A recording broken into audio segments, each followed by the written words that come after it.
si Nia. Nia, may bisita ka. Kilala mo yan? Kilala ka, yun is. Ayan. Ayan si Nia. Ayan si Nia. Oh, nagkita na sila ni Nia. Dito na yung titira daw Nia. Oh, grade ano na din siya Nia? Grade 12.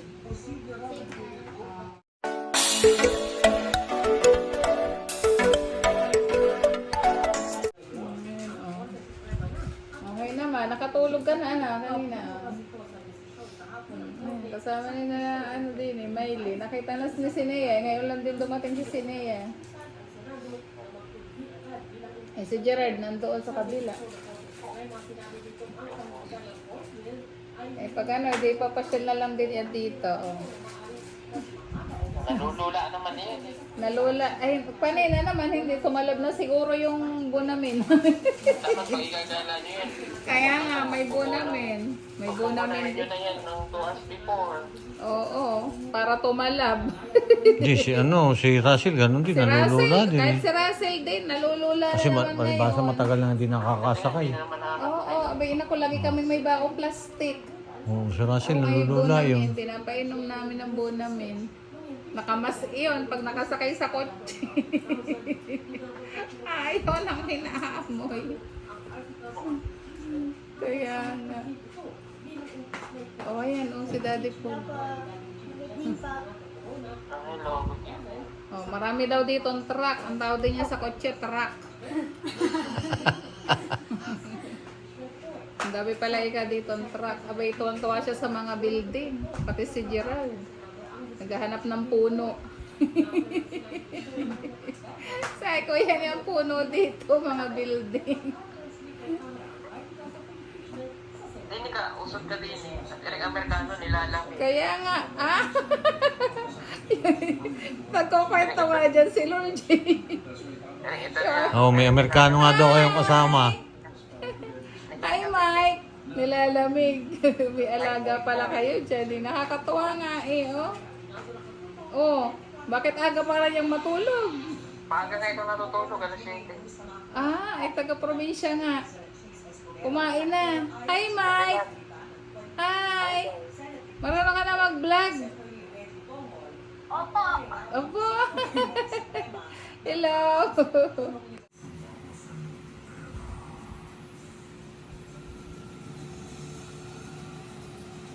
Good morning. Ayan na po si, Good morning po. Oh, yeah, good morning. Ayan, si Mia. Oh, kamusta Mia? Okay lang po. Nakatulog ka ba? Opo. Baka kung hindi ka nakatulog at magkape muna kayo.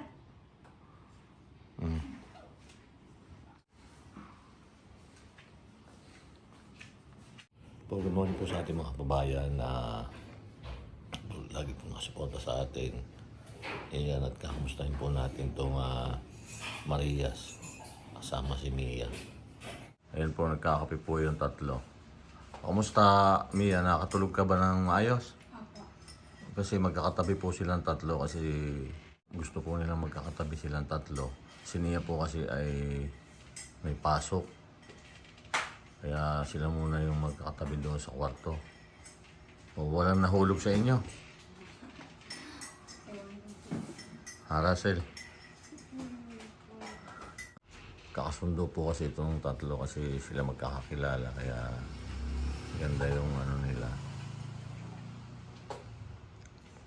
Good morning. Oh, ano? Ano, Mia? Ha?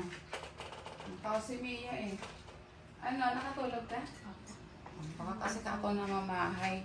Oo, kasi kung minsan sa ibang, pag napupunta doon sa ibang lugar, sanay ka doon sa inyo, pag ano, hindi ka nakakatulog, namamahay, yung tawag doon. Ayun, gising na si Nia. Mayroon naman toong comforter. Eh kung bakit nagsiksikan kayo doon sa kama? Sabi ko, isikip kayo doon pagka kayo patlo na. Kasya pa kayo doon? Bakit kasi sila gusto nila magkakatabi sila. Ay, baka gusto nila yung para silang sardinas. Ayaw nila doon sa ano. Kaya may comforter doon, may kutsyon. Oo. Na pang ano talaga para hindi ka magsiksikan. Yun, katulad kagabi ha. Di ba pinakuha ko yung cellphone. Kasi dito sa amin, sila walang cellphone talaga yan pagka nakit na sa taas. Kasi iniwasan namin, minsan kasi yan, nanonood sila dun sa itaas. Nakasaksak pa.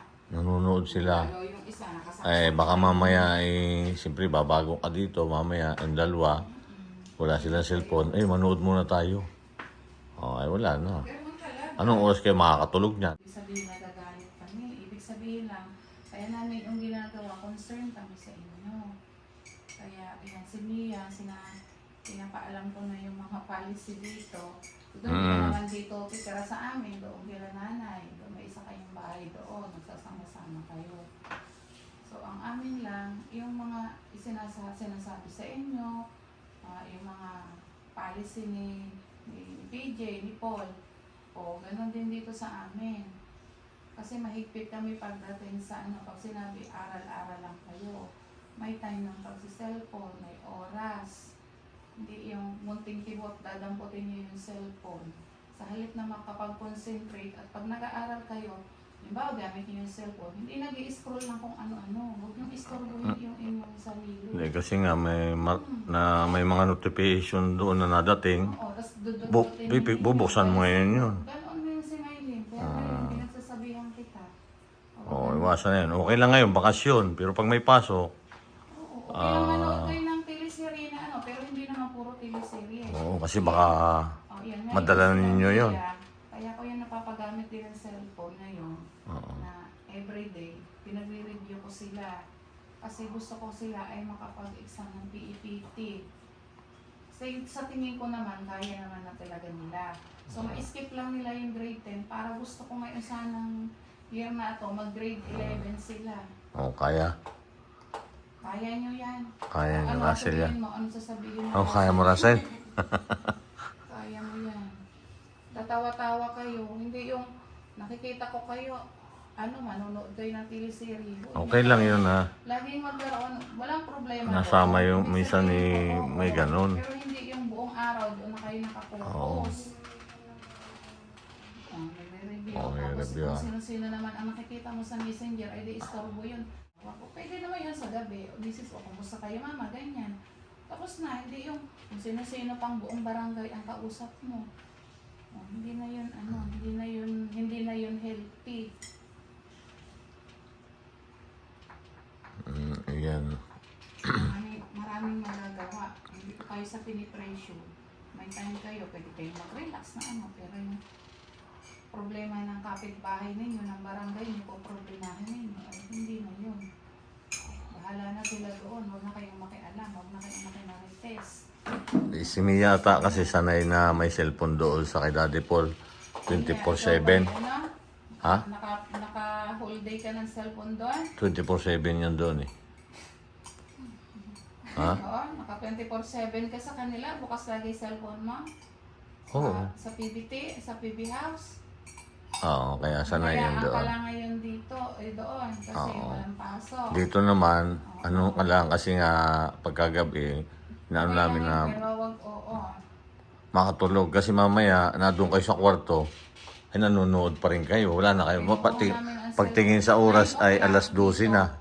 Automatic, 9 o'clock dito, gusto ko tulog na. Kasi sila, alas 7 sila nalabas eh. Gusto ko kakain lang sila, pahinga. 9 o'clock, tulog na, wala ng cellphone. Wala namang pasok sila ng umaga, sa umaga sila mag-aaral.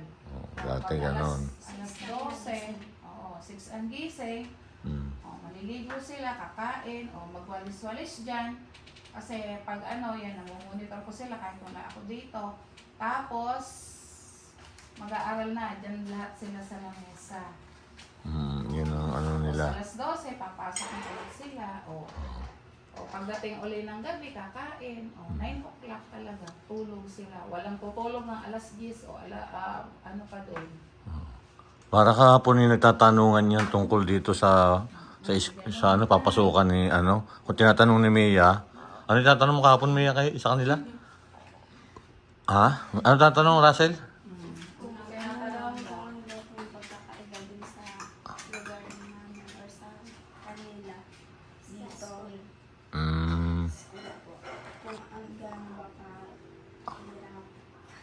Oh, yan ang... Dito mas mahirap nga. Masasabi ko sa'yo, mas mahirap na dito kasi doon.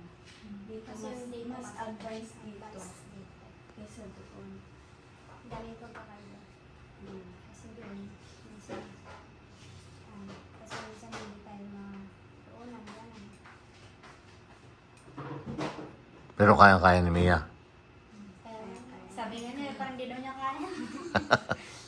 Kaya mo yan. Kaya, Oo. Kapag hindi mo kinaya, hindi ka makaka... Oo. Kaya ano yun? Kayang-kaya sila nga, nakaya nila eh. Ikaw pa. ito nga naman tapos eh. Hindi may grade 10 ka. Sa ano pa lang yan. Eh, sabagay, yung pasok niya, ano na siya? Opo. College na? Mag-12. Dito, mag-12? Ngayon. Mag-12 ngayon. Oo. Ilang taon ka na ba? 17. Oo, kasi may nagtatanong nga may marami nagtanong doon sa ano eh. 18 ka na raw eh. Kailan ang ano mo? Bago pa lang yan. Birthday mo? January. Oh, yan. Ayan, may nakita po ako kasi nag-comment sa akin, tatanong kung ano, 17 pa lang siya. Hindi po siya 18. Kita ko kasi may comment doon na 18 na daw siya kasi ano eh. Oo. Hindi yan siya natigil. Hindi magkaedadan lang pala kayo ni Russell. Hindi po, mas matanda ako. O kaya nga, 17 din pa eh. Ilang taon ka na? 18 ka na ba? Eh, mag-18 na ako. Kaya nga, mag-18 ka pala. Sa kanya, nag-17 pa lang po noong January. Okay. Tuloy-tuloy pala yung pasok mo, no? Opo. Kami kasi putol-putol eh. Oo. Tigil, punta sa bundok, Oo. bundira, natatakot sa masunda. Natatakot kami dati sa masundalo. Yung kina Russell kasi yung lugar, medyo risky kasi yung lugar niya. Tapos, gagawan pala ng kalsada. Kasi bundok pa tayo. Nakakausap mo ba yung magulang mo, Russell? Uy, nakakausap mo yung magulang mo? Isang araw pa natawagan ko po sila. Nakakausap mo? Yan. Para hindi naman naiinip, hindi ka rin naiinip, hindi ka rin ano. Ikaw, May? Ikaw, May, nakakausap mo yung magulang mo? Ayun lang, yung sinasabi ni nanay, yung ibang ano, ay huwag mo nang intindihin kasi marami dyan na, mamaya, marami na naman mag-message sa'yo kung sino-sino na ano. Tapos makakabalita ka ng mga ganun. Iwasan mo yun, ano mo yung, i-unfriend mo yung ibang mga hindi naman dapat na, ano mo yung dala sa pamilya mo.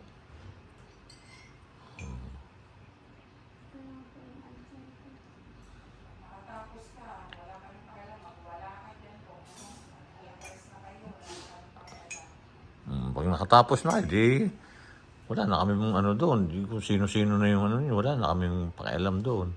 Pero ngayon, narito pa kayo sa amin, pagigihin nyo yung mga sinasabi namin ay ano ninyo kasi para sa inyo yan, hindi para sa amin. Naintindihan? Naintindihan?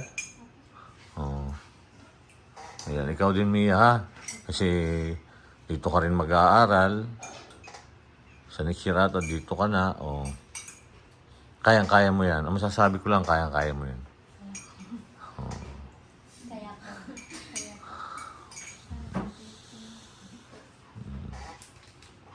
Kaya yan.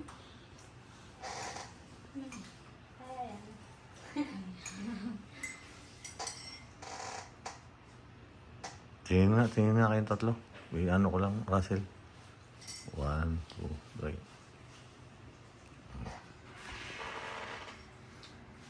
Ayan. At po yung nagkakape po yung tatlo. Si Marias. Si Nia po kasi ay may pasok pa rin kahit ganitong Sabado. May ano po sila. May ginagawa po sila. Ayan, kami na lang po yung kakain dahil si Nia po kasi ay muna at may pasok. Ayan. Ayun po kami. Ayun po, kain po tayo.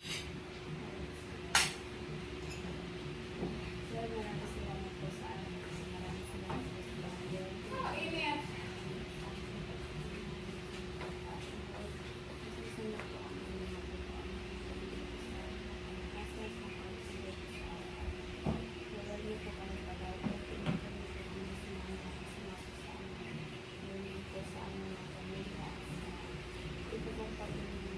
ibang Pilipino po. Bye-bye. Amen. Ayan, good morning po. Kain po Morning. tayo. Kain po Mia, tayo. baka naghahanap pa dito ng kamote nga, charot. Wala ko may kamuti ka pa dyan. Wala na? Ewan, hindi ko alam kung Wala ano. na po. Paubos na? Kailangan na namin. Hindi, meron naman ditong kamote, Ano, kasama, bibili naman pag dyan. gusto ninyo. Yan, kain po tayo. Ayan po si Mia. Papasok po kasi siya kaya umuna siya sa pagkain. Ayan. Sipag naman ni Mia, oh. Taga-hugas kasama pa si Miley. Oh.